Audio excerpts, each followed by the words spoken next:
ఉపాధ్యక్షుడు JD Vance మన దేశానికి రాబోతా ఉన్నారు.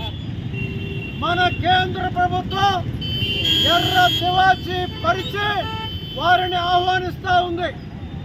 దుర్మార్గమైనటువంటి విషయం ఏమిటంటే ఇప్పటికే 3 నెలల కాలంలో మన అమెరికా అధ్యక్షుడు డొనాల్డ్ ట్రంప్ మన దేశంతో పాటు వివిధ దేశాల మీద పెద్ద ఎత్తున సుంకాలు విధించారు.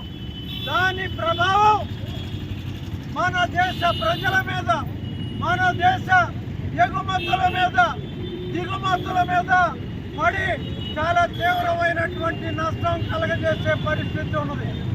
మన వ్యవసాయ రంగం పునరుద్ధరించిపోయే పరిస్థితి ఉంది.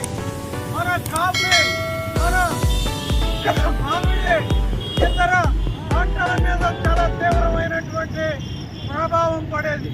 అదేవిధంగా ఆక్వా కల్చర్ ఇప్పటికే పునరుద్ధరిస్తూ ఉంది. అది మరింత దెబ్బతినే పరిస్థితి ఉన్నది.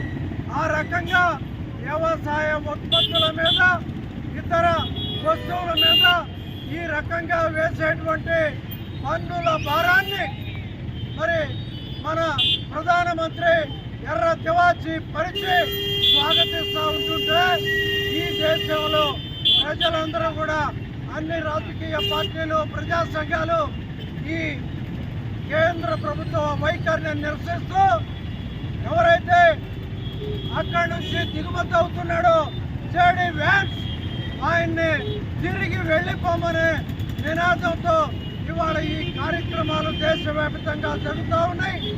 ఈ కార్యక్రమంలో పాల్గొన్నటువంటి ప్రతి ఒక్కరికి అభినందనలు తెలియజేస్తూ సెలవు తీసుకుంటున్నాను.